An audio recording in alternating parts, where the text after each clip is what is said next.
Habría para introducir al doctor Galindo algunas figuras que me parece importante contarle a la gente. La primera, pues la parte de las licitaciones que se hacen con audiencias públicas.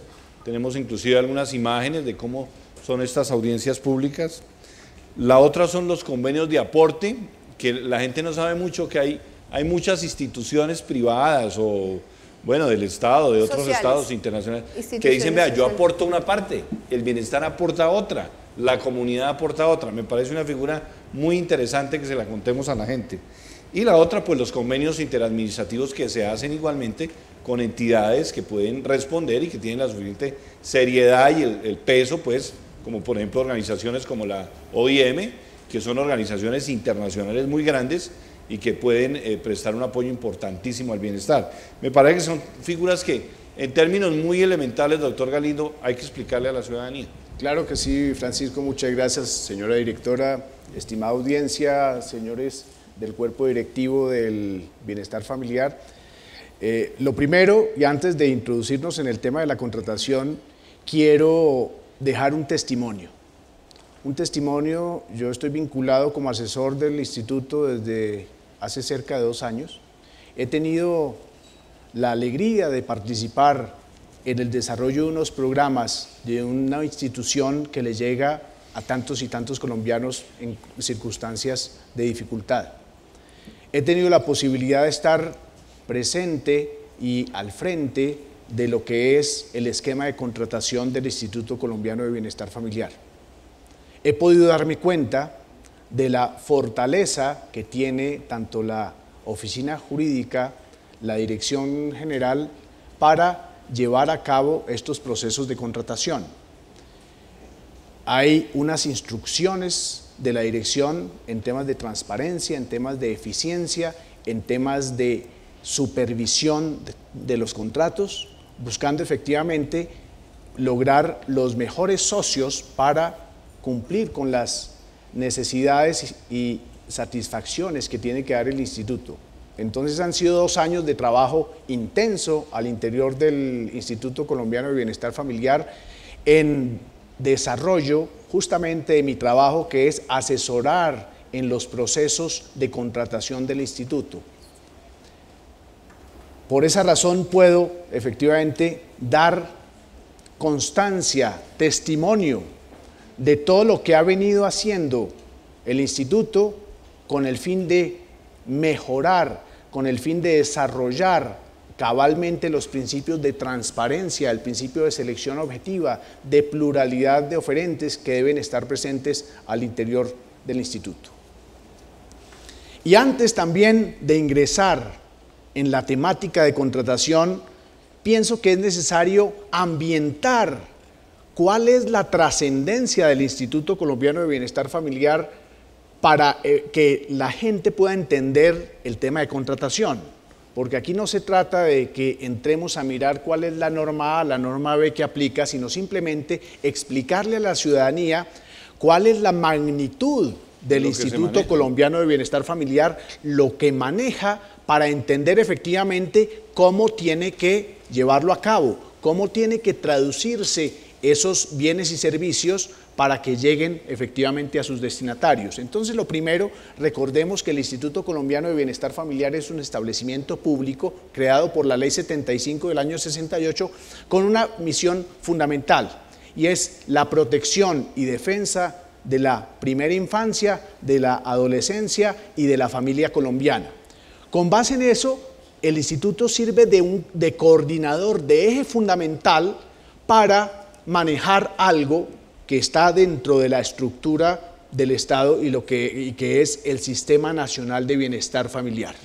El Sistema Nacional de Bienestar Familiar es la reunión de entidades públicas y privadas, de recursos públicos y privados, dirigidos efectivamente a garantizar la satisfacción de las necesidades insatisfechas de las poblaciones más vulnerables en aras de solucionar esas circunstancias y conducir efectivamente al mejoramiento de las condiciones de vida de la sociedad colombiana. En esa medida, lo que hace el instituto es coordinar esos esfuerzos, esos recursos para cumplir con las tareas que le han sido impuestas. Las funciones efectivamente están en la ley y traduce la realización de diferentes proyectos, programas y tareas que adelanta el Instituto Colombiano de Bienestar Familiar. Entre ellos, fíjense que en el desarrollo de los programas, como seguramente lo vamos a examinar en el curso de la rendición de cuentas, pues tienen que ver, las diferentes líneas de trabajo del instituto tienen que ver con la alimentación, con la educación, con la recreación, con la rehabilitación, la atención de personas en condiciones de debilidad y de dificultad. Y en esa medida el instituto tiene organizados 15 proyectos de inversión para el año 2010 y 13 programas de atención, 4 en prevención y 9 en protección.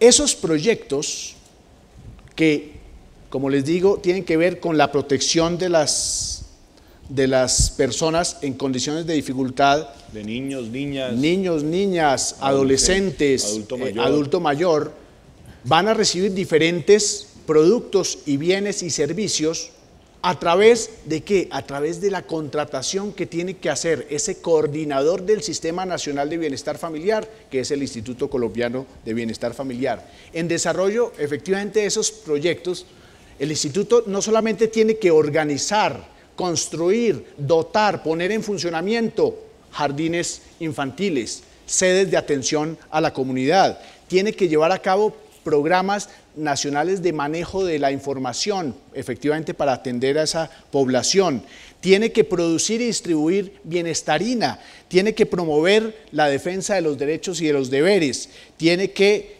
manejar los servicios de cualificación y asistencia técnica, como también estudios sociales y de investigación y la capacitación de sus beneficiarios y de los propios funcionarios.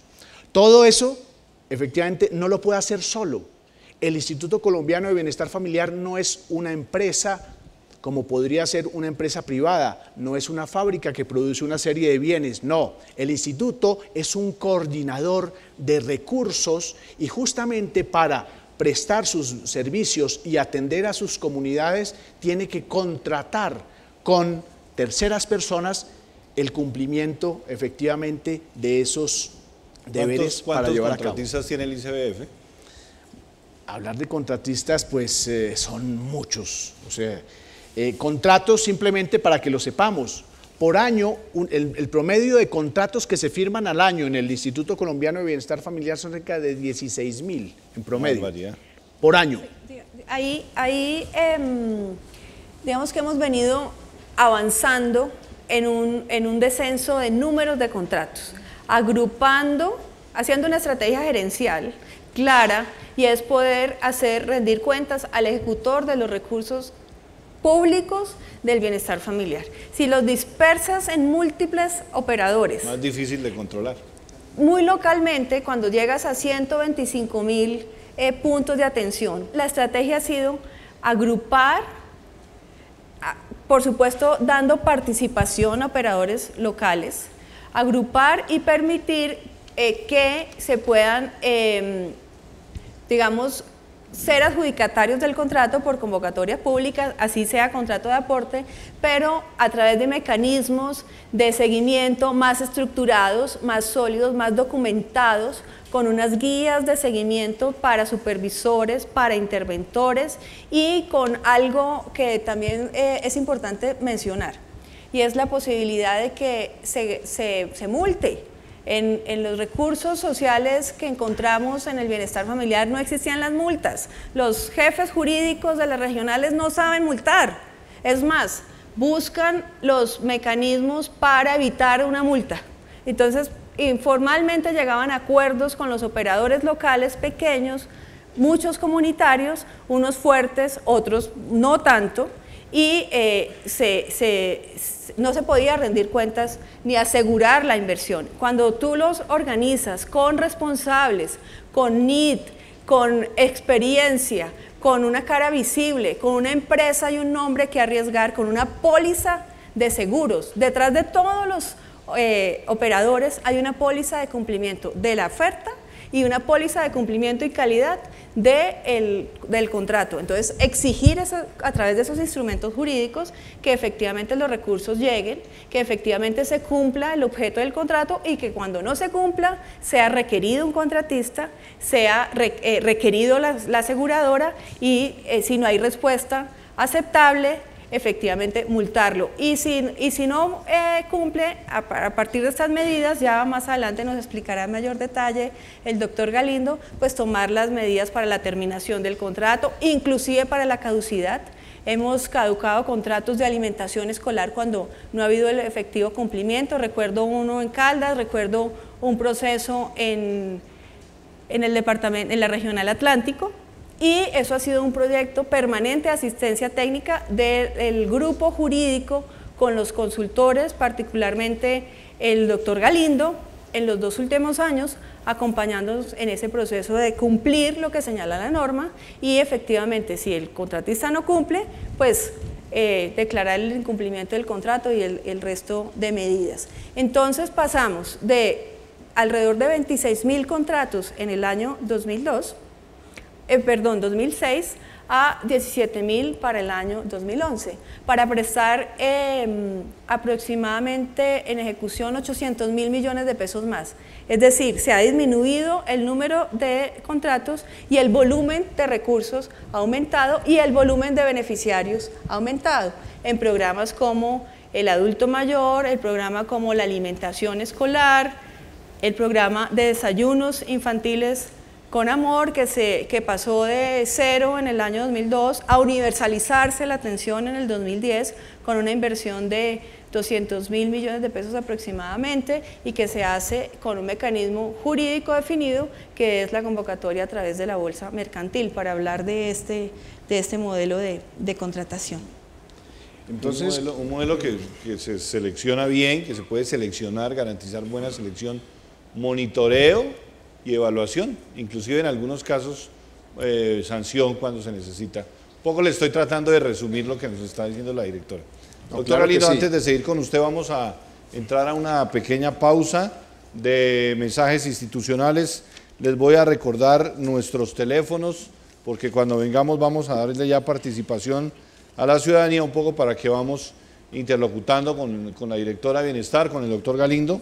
El teléfono en Bogotá es 220-1808, nuestra línea gratuita nacional es la 018-111-946. Lo pueden también hacer a través de la página www.icbf.gov.co o a través de nuestras redes sociales, Twitter, Facebook, en fin. Vamos a mensajes institucionales y ya volvemos en este informe de gestión del Instituto Colombiano de Bienestar Familiar.